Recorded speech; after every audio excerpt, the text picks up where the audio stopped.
certa mulher que havia 12 anos, que tinha uma hemorragia e que já havia padecido muito a mão de vários médicos e despendido tudo que tinha, sem contudo nada aproveitar, pelo contrário, indo a pior. Porém, ouvindo falar de Jesus, veio por detrás dele, por entre a multidão, e tocou-lhe na sua veste. Porque dizia ela consigo mesma: se tão somente eu tocar na orla das suas vestes, sararei. Foi, tocou-lhe e imediatamente se lhe estancou a hemorragia, e sentiu no corpo está curada daquele flagelo. Jesus, percebendo que de si mesmo saíra poder, voltou-se para a multidão e perguntou: quem tocou nas minhas vestes? Responderam-lhe os discípulos: mestre, tu vês que a multidão te aperta e tu dizes: quem me tocou? Porém ele olhava em redor para ver que isto fizera. Então a mulher, que sabia o que lhe tinha acontecido, temendo e tremendo, aproximou-se, prostrou-se diante dele e lhe declarou toda a verdade. E ele lhe disse: filha, a tua fé te salvou. Vai em paz e ser curada deste teu mal. E você diz amém. Senta dando glória a Deus. Oh, aleluia. Oh, aleluia. Aleluia. Glória, glória, glória a Deus. Aleluia. A mulher do fluxo de sangue é uma mulher que sofreu muito. O texto diz que ela já padecia há 12 anos. Quantos anos? Vamos lá, deixa eu ver se você está comigo. Quantos anos? 12 anos. Há 12 anos ela padecia, gente. 12 anos. Não são 12 meses, não são 12 horas, não são 12 dias. É muito tempo perdendo sangue.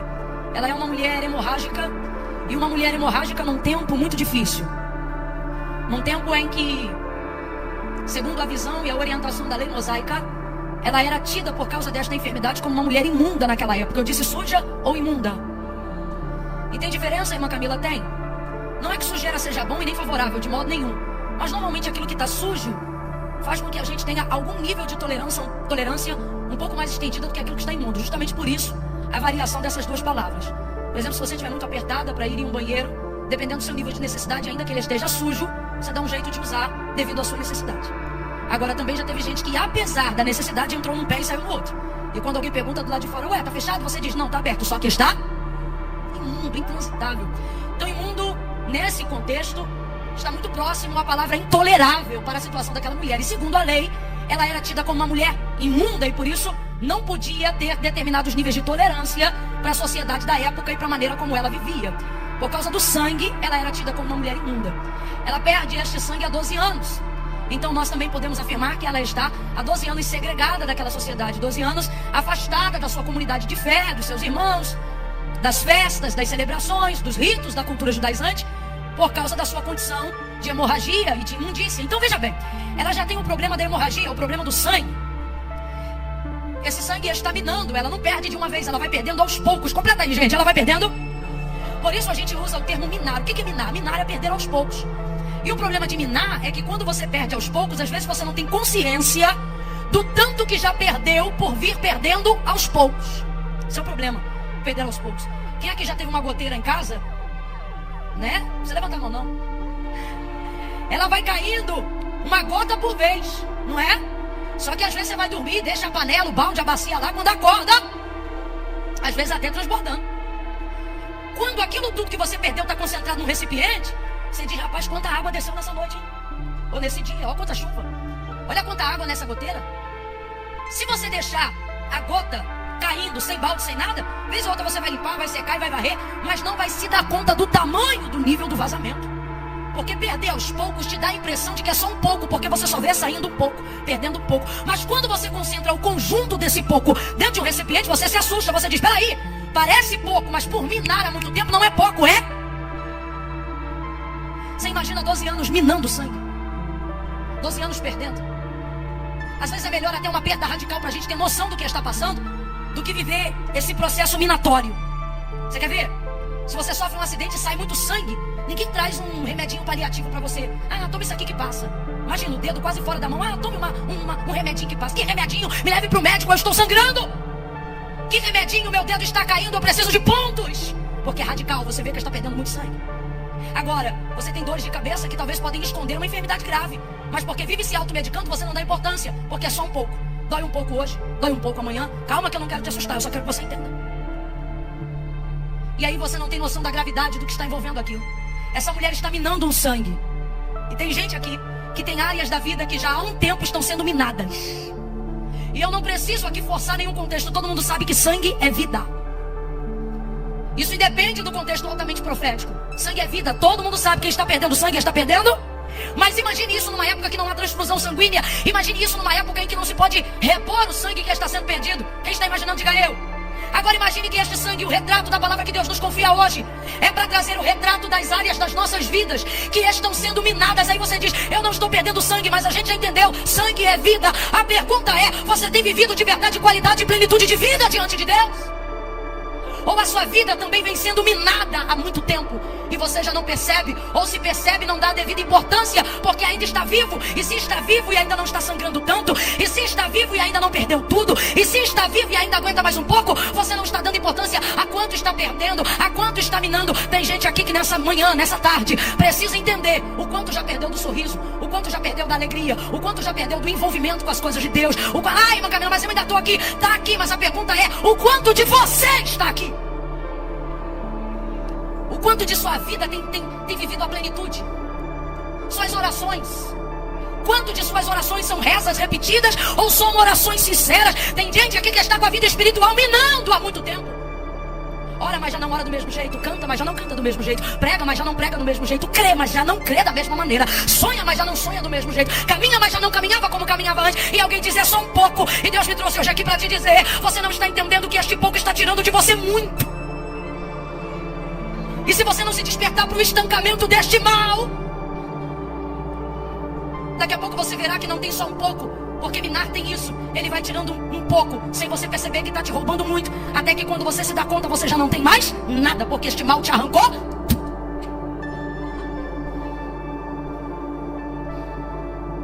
Já não ora do mesmo jeito. Já não vive do mesmo jeito. Já não celebra da mesma maneira. Já não sente o mesmo prazer que sentia com seu marido. Já não trabalha com a mesma alegria. Esse seu terceiro filho já não está sendo educado com a mesma disposição que o primeiro foi. Sua vida na igreja já não é mais a mesma. E você diz, é só um pouco, a vida é assim, um pouco. Só que o Senhor não veio para te dar um pouco de vida. O Senhor não veio para que você vivesse uma vida medíocre. O Senhor não veio para você terminar os seus dias como uma pilha que está se desgastando. Isso aí fala sobre o seu exterior. E Paulo diz, quanto mais ele fica sendo lá de fora, melhor está o meu interior. Sabe o que ele está dizendo? Não podemos permitir com que áreas das nossas emoções, do nosso corpo sejam minadas só porque não estão sendo vistas. Você não pode descredenciar ou descredibilizar a existência de um mal só porque ele não pode ser visto. Você não descredencia o vento quando levanta os seus cabelos. Você não vê ele, mas sabe que ele está ali e ele provoca uma ação em você.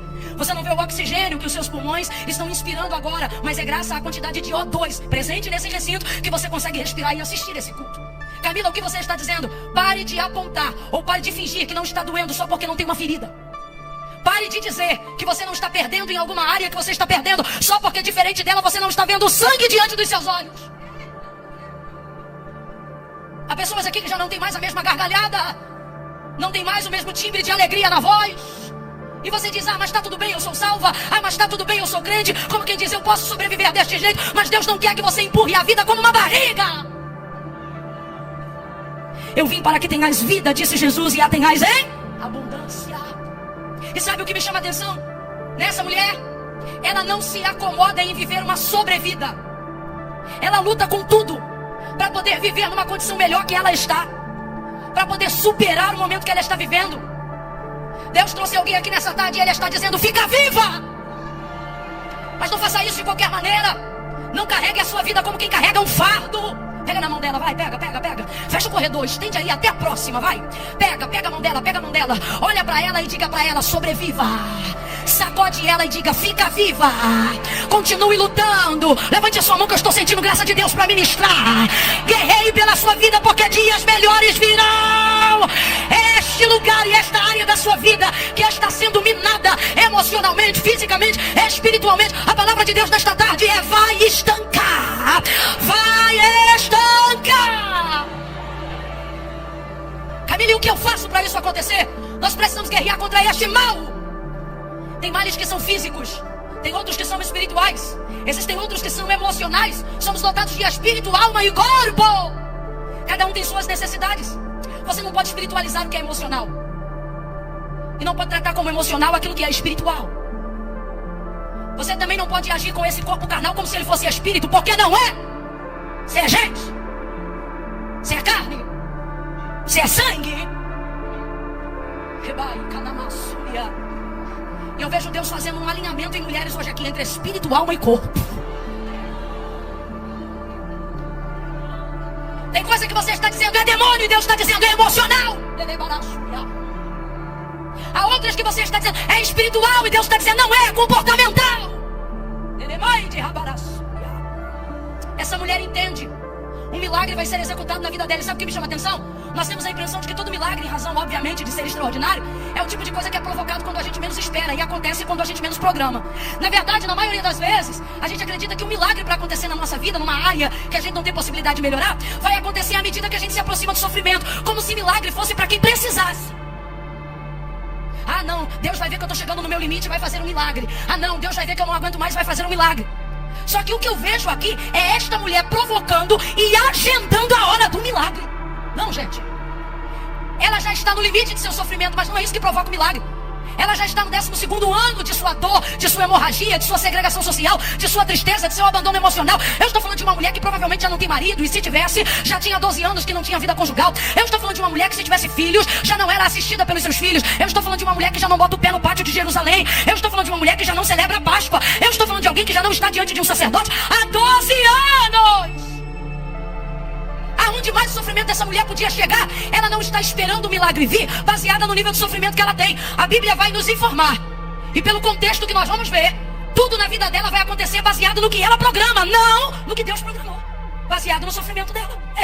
Pode olhar aí o texto. A mulher enferma, a mulher há 12 anos padecendo de uma hemorragia, mas o texto diz, porém, diz assim o texto, ouvindo falar de Jesus. Vai ouvindo aí, eu tenho algo novo aqui. Porém, ouvindo falar de Jesus. Veja, tudo que ela estava prestes a viver não veio através do que ela via, mas veio por intermédio daquilo que ela... Desde ontem Deus está falando aqui sobre apurarmos melhor os nossos ouvidos. Costumo dizer que se os olhos são a janela da alma, como nos afirma a palavra, o ouvido é a boca. É pelo que você ouve, é através do que você ouve que a sua alma se alimenta. E o Senhor está dizendo para alguém aqui, você pode programar a execução de um milagre filtrando o que você ouve. Aquilo que animou ela, pastora Samira, aquilo que levantou ela, aquilo que lhe deu ânimo, aquilo que deu força, aquilo que deu vigor, aquilo que fez ela acordar e dizer que ia sair de casa, aquilo que fez a ela criar uma ideia fixa de fé, dizendo para si mesma, se tão somente eu tocar na hora das suas vestes eu serei curada, se tão somente eu tocar na hora das suas vestes eu serei curada, se tão somente eu tocar na hora das suas vestes eu serei curada. Ela não disse isso para ninguém, o texto diz que ela dizia isso para si mesma. Aonde isso foi gerado? O que ela falava foi gerado por intermédio daquilo que ela... Porque o que você fala retrata o que você... Tem gente que só para fazer fofoca. Por quê? Porque só ouve.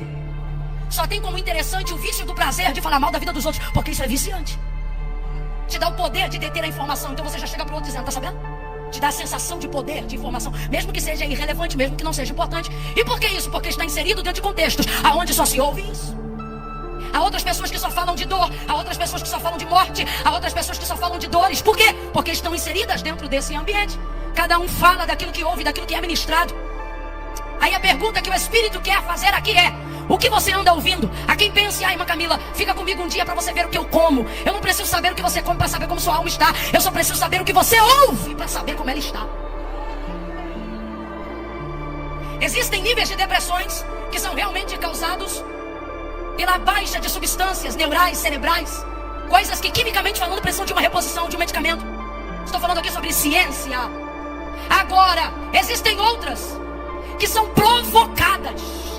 Você só ouve notícia de tragédia todo dia. Você mergulha nos jornais. O jornal que você vê, ele torce sangue a cada tarde. Morreu aqui, derrubou ali, bateu aqui, é só tragédia. E você fica ali vidado. Não regula o seu tempo de notícia, não. É o dia inteiro. Você faz parte do grupo de WhatsApp de quantos morreram em Recife, de onde caíram em Abreu e Lima. Tem um aplicativo agora, aonde você tem que saber aonde bateu e aonde é o corpo. E tem gente que sai de casa pra ver corpo.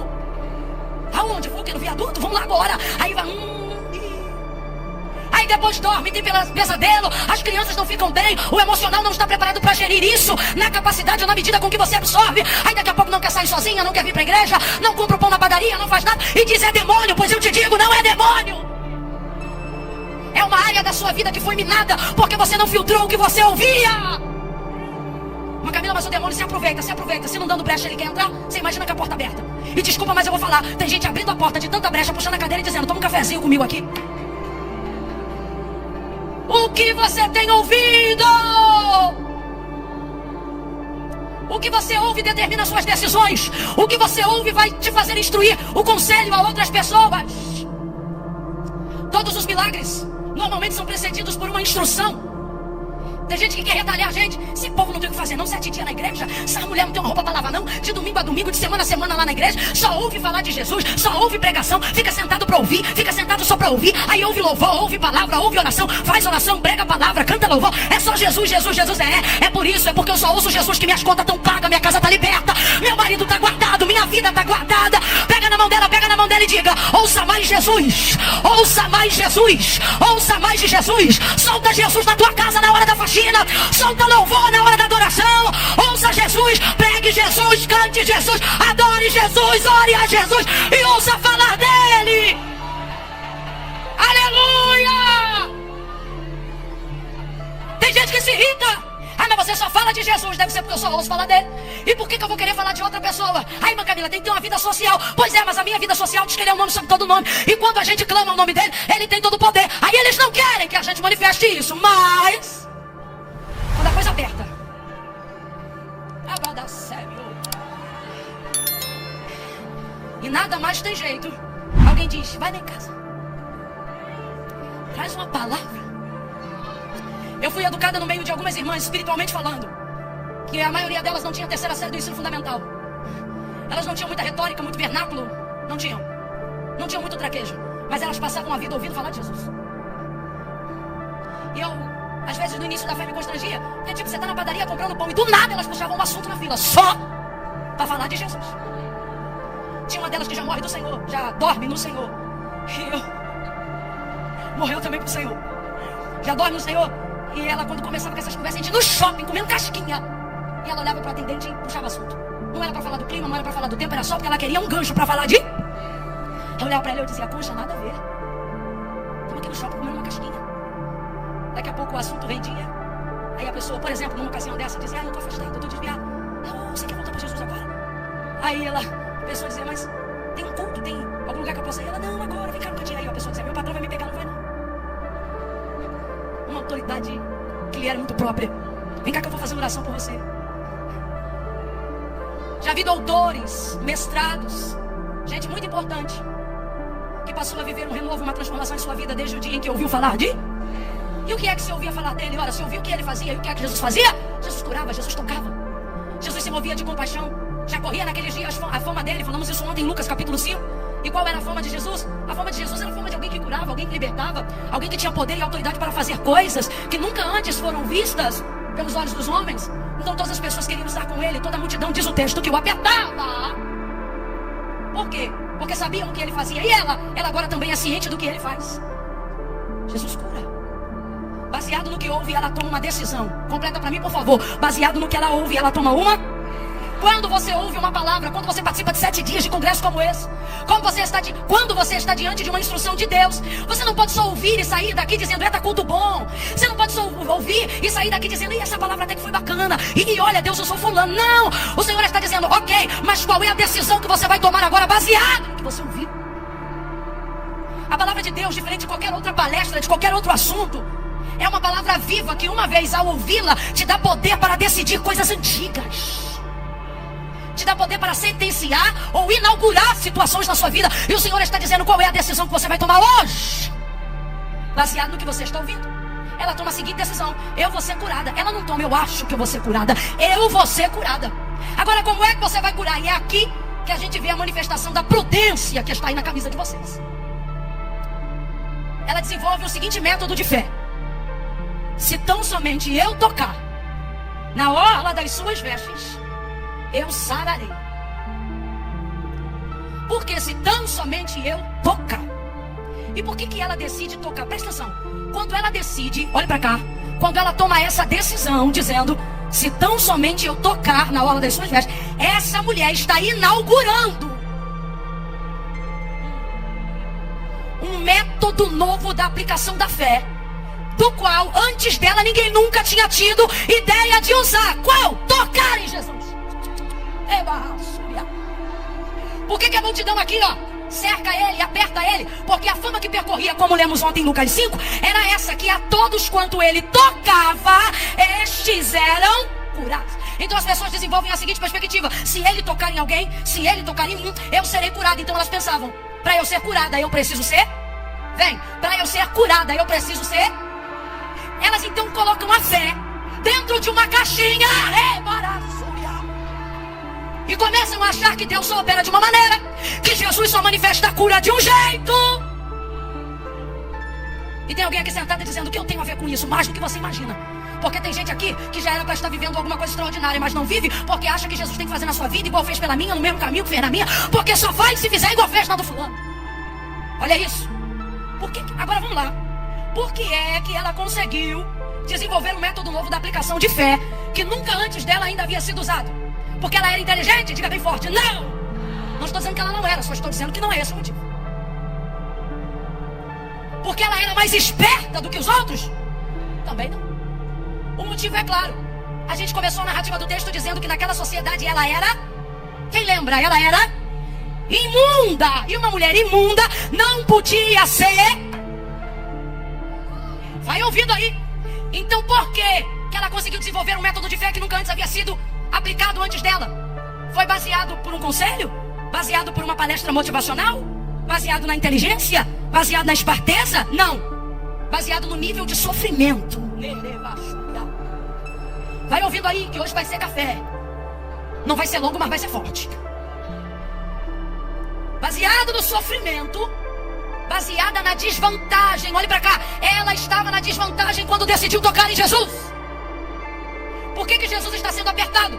Porque todo mundo sabe: se ele tocar, a gente é curado. Se ele tocar, a gente é liberto. Se ele tocar, o milagre acontece. E eu penso ela em casa: e como é que eu vou ser curada se eu não posso ser tocada por ele? Jesus não quebra a lei. Se eu não posso ser tocada por ele, então eu não vou ser curada? Não, então eu vou dar um jeito novo de ser curada. Não deixe o plano das pessoas limitarem a fé que há em você. Não deixe o que as pessoas pensam sobre Deus criar uma regra de como você tem que pensar nele. Não deixe que os exemplos maus dos outros se tornem parâmetros para a sua fé.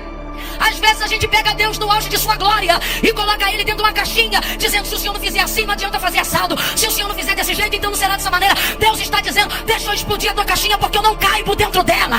Ao invés de você me tirar daqui para descer aqui, deixa eu pegar a tua mão e te mostrar a quantidade de possibilidades inéditas que eu tenho de fazer o que você precisa que eu faça. Deus tem meios que você não conhece. Deus tem métodos que nunca foram usados. Deus tem uma extensão criativa que nem metade do seu cérebro ainda conseguiria compreender. E aí agora você vai parar de acreditar que Deus vai fazer o que você crê que Ele tem poder de fazer, porque o método de alguém falhou, ou porque não deu certo para alguém. E outra, não se comporte nessa tarde, nesse congresso, como uma vítima do seu sofrimento, estendendo a sua vitimização. Sabe por quê que não? Porque o que você não entende é que Deus não te deixou na desvantagem para te humilhar. Te deixou na desvantagem porque sabe da tua capacidade de fazer uma coisa nova. Ela estava na desvantagem. Vem comigo e diga: desvantagem. Por que desvantagem? Porque está todo mundo apertando ele, mais perto de ser tocado para ser isso. Mas não, eu não posso ser, ou não devo ser tocada. Já que eu não devo ser tocada, vou desistir? Não, vou dar um jeito. Que jeito? E aí ela começa: e se eu tocar? Eu imagino que esse raciocínio começa: e se ao invés dele me tocar? E se? E se eu tocar? E se eu tocar?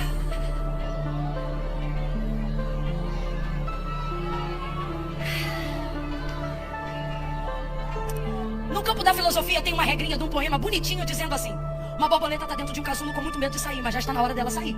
E aí quem está do lado é questionado pela borboleta que já foi casulo, mas estava na hora de ser borboleta. E diz assim, eu já estou aqui, estou pronta. Um exemplo. Então, agora sai do casulo. Mas e se eu cair? E quem está do lado responde, e se você? O Senhor está querendo ativar o e se de alguém aqui.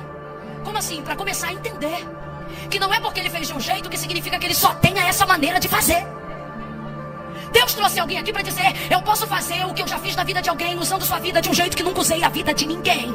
Eu posso fazer com seu marido o que eu fiz com o marido de outra, mas posso usar na sua vida um método que ainda não usei na vida de ninguém. Pare de chorar pela desvantagem e entenda que ela é o nascedouro da sua nova fé, da sua motivação verdadeira. Pega na mão de alguém agora e diga para ela, pare de chorar e tenha uma ideia. Pare de chorar e tenha uma ideia. Pare de chorar e tenha uma ideia. Pare de chorar e ative a sua mente. Raquel estava me lembrando aqui uma coisa que me aconteceu aqui na igreja no ano passado. No ano passado, quando vim ministrar, uma irmã que já havia sido alcançada em algum momento de sua vida pelo ministério que o Senhor nos confiou, me ouviu ministrar, não sei se ela está aqui hoje, me ouviu ministrar, parece que ela estava ouvindo pela internet num outro momento, enfim, sei que no dia ela estava aqui. E uma vez estando aqui, o Espírito Santo tocou nela, dizendo, faça alguma coisa, agradeça de algum jeito, oferte alguma coisa na vida dela. Mas ela não tinha nada, ela não tinha poder monetário e nem tinha condições de sair daí do meio e subir aqui. Ela queria alguma coisa que fosse significativo, irmã Iraci. Olha o que essa mulher fez. Ela saiu daqui correndo, foi em casa, fez um bolo de rolo. Não foi mais ou menos isso? Ela estava assistindo na internet. Aí ela pensou, eu tenho que abençoar essa mulher. Assistindo na internet, olha isso. Eu vivi isso aqui no ano passado. Vou contar um testemunho também. Aí, quando o culto está encerrando, ela foi tentada, no momento do desejo do Espírito Santo, pensando, e se não der tempo? E se eu não conseguir chegar? E se quando eu chegar ela já tiver ido embora? Só que em algum momento ela pensou, mas e se eu chegar? E se der tempo? Ela parou de pensar e foi fazer. Fez o bolo de rolo, irmão, nunca mais a gente vai esquecer disso. Quando tá acabando o culto que a gente tá descendo aqui, vem ela com uma sacola, com bolo de rolo enrolado, com um pão de prato dentro. Quando ela mete o bolo na minha mão, Iraci, tá quente o bolo. Camila, o que você está dizendo? Estou dizendo que às vezes você fica chorando tanto que está na desvantagem, que não entende que essa desvantagem não é Deus te humilhando, é Deus dizendo, vou abrir uma porta que nunca abri, vou fazer de um jeito que nunca fiz. Depois da mulher do fluxo de sangue, vieram as invenções. Nos dias de Pedro, ele nunca disse que a sombra dele curaria ninguém, mas alguém imaginou, não dá para chegar nele, deixa então os enfermos estendidos, quando ele passar e a sombra passar, será o suficiente para que as pessoas sejam curadas. E o texto diz que era fato que as pessoas eram curadas à medida que a sombra de Pedro se passava sobre elas. Quem curou a sombra de Pedro? Não o método de fé dos enfermos, aplicando o que nunca antes havia feito. Quando foi que Paulo disse que o lenço dele curaria alguém? Nunca! Não há respaldo doutrinário e teológico pra gente inventar esse tipo de coisa, mas é gente que tá em casa dizendo, e se? Talvez tenha alguém aí em casa agora dizendo, eu queria tanto estar em Abreu e Lima ano que vem. E se você passar umas roupas? E se você fizer um bolo? E se você vender em pedaços? E se você fizer isso uma vez por semana ao longo de um ano? Eu profetizo que você vai estar aqui ou no centro de convenções no ano que vem. Essa desvantagem é para gerar milagre. Essa desvantagem é para fazer de um jeito novo.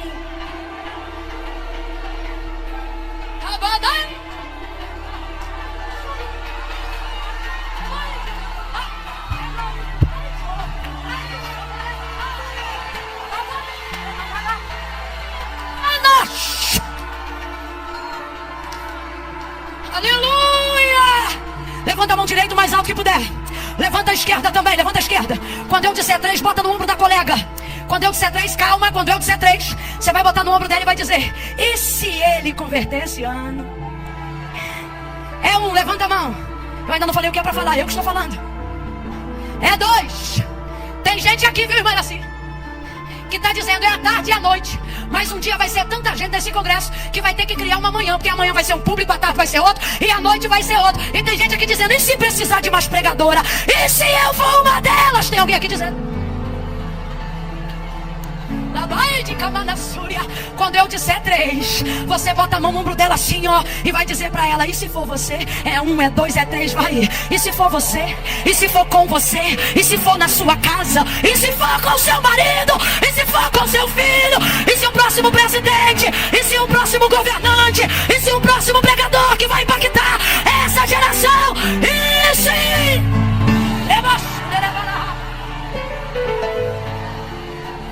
Pare de ficar chorando. Pare de se lamentar. A conversa do Senhor com você nesta tarde não é sobre o que você não tem, mas é sobre o que você pode começar a fazer. E se você fizer de um jeito novo, e se você fizer diferente, e se você fizer de uma bedecaba,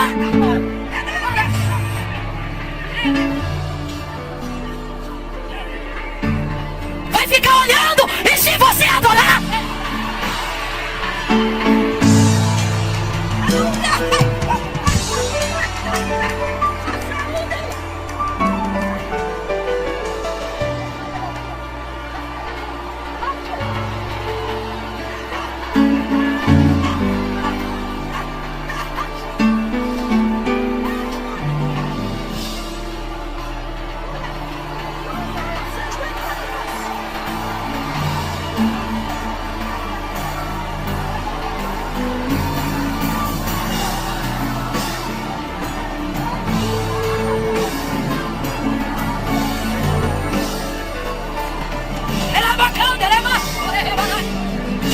vocês não sabem porque eu não quis falar, mas Roberta sabe. Sabe qual foi a primeira palavra que saiu da boca desta mulher agora? Ela disse no nome do Senhor: eu sou saúde. Sabe por que eu preciso sair às pressas? Porque não estou enfrentando um momento muito favorável na minha saúde. Ela disse: eu sou saúde. E você está aí do outro lado da câmera, avaliando a liturgia e dizendo: a palavra de Deus não interrompe. Ninguém interrompe mesmo, é por isso que eu continuo pregando. Mas e se Deus quiser falar? E se Deus quiser curar? E se Deus quiser entrar? E se Deus quiser fazer? Ele faz como quer, anda como quer, mexe como quer. Oh!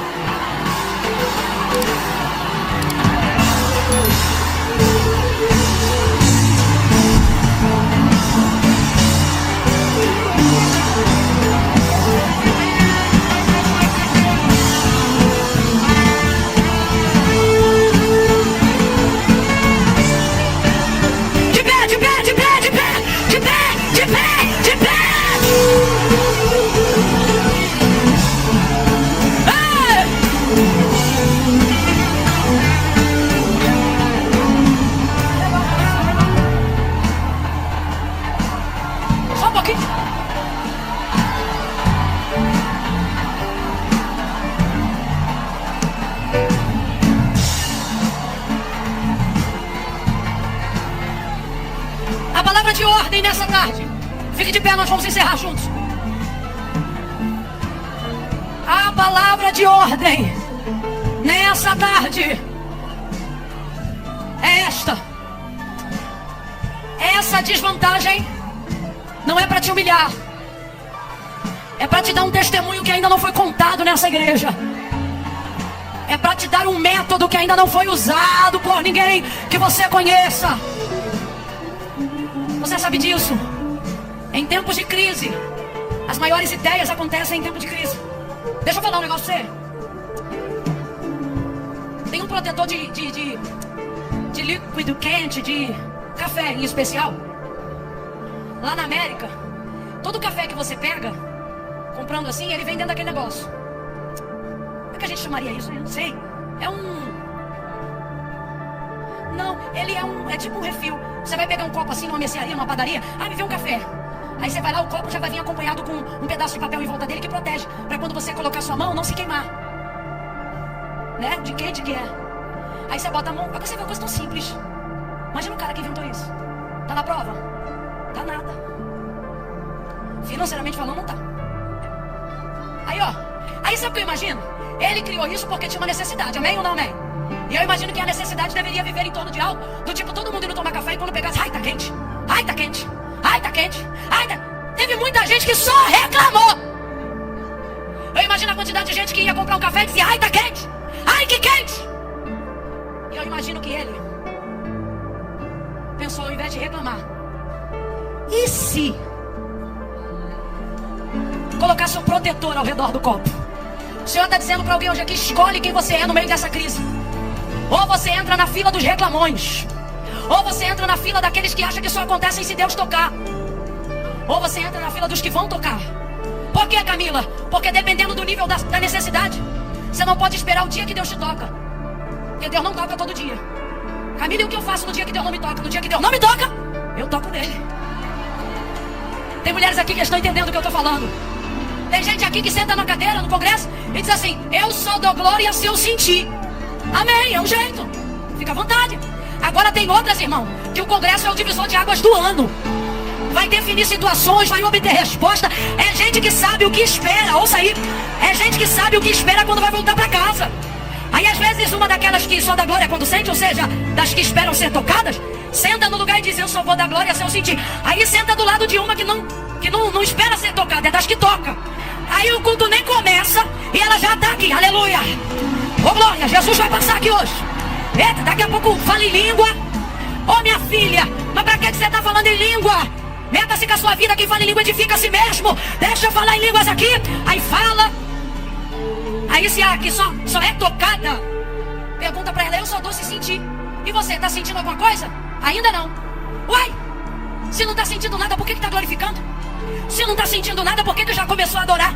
Ora, porque uns só dão glória a se sentir. Outros já não podem, porque precisam tanto que eles dão glória até sentir. Porque não pode ir embora daqui sem tocar. Não pode ir embora daqui sem adorar. Não pode ir embora daqui sem dar um jeito. Ouça aí, segura de pé, segura de pé. Ouça aí. A mulher saiu de casa, rompeu com a multidão, tocou em Jesus, na orla de suas vestes, foi curada.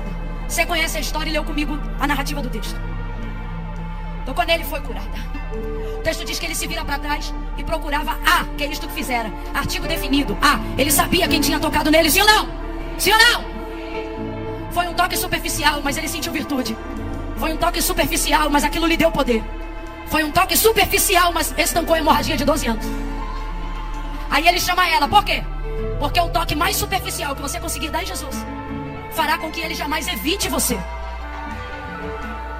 Ele procura ela, porque ela tocou nele, mas agora chegou a hora dele. Camila, mas a Bíblia não diz que ele tocou nela. Nem todo toque vem com as mãos. Quem aqui já foi tocado por um olhar? Quem aqui já foi tocado por um gesto? Quando ela chega, Jesus diz para ela: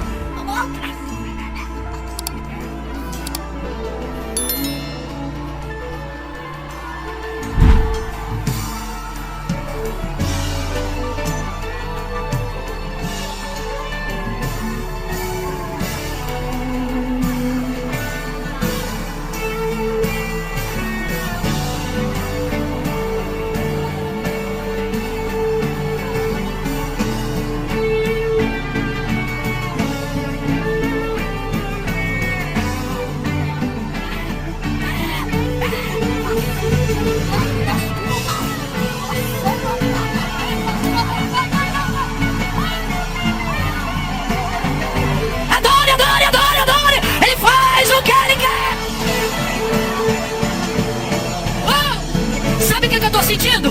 Tem alguém aqui pensando: tá atrapalhando a irmã Camila. Não, sabe o que eu tô sentindo? Eu tô sentindo que eu venho pregando, venho tocando.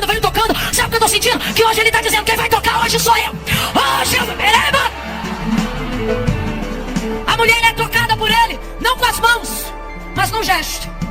Quando ele olha pra ela, ele diz: filha, tua fé te salvou. Vai, hein? E seja livre. Quem já foi livre de amarras invisíveis aqui? Quem já foi livre e desatado de cadeias aqui? Seja livre do teu mal. Ele curou ela e ela foi livre. Quem ainda está comigo, diga amém. O toque mais superficial já será um convite para que ele toque em áreas profundas da sua vida que nunca antes foram tocadas. Ouça isso e eu vou fazer um último convite. O toque mais superficial que você for capaz de dar em Jesus hoje aqui. Talvez você diga: Senhor, eu não tenho força. Não precisa ter, só precisa se mover em direção a Ele. Será o suficiente para que milagres sejam gerados. será o suficiente para que Ele toque na sua vida em áreas que nunca antes foram tocadas por ninguém. Preste atenção. Todas as mulheres que estão na direção de um corredor, abram ele agora, por favor. Se juntem mais nos espaços. Todas. Tem louvor aí? Tem louvor ainda aí? Deixa eu me pedir uma coisa.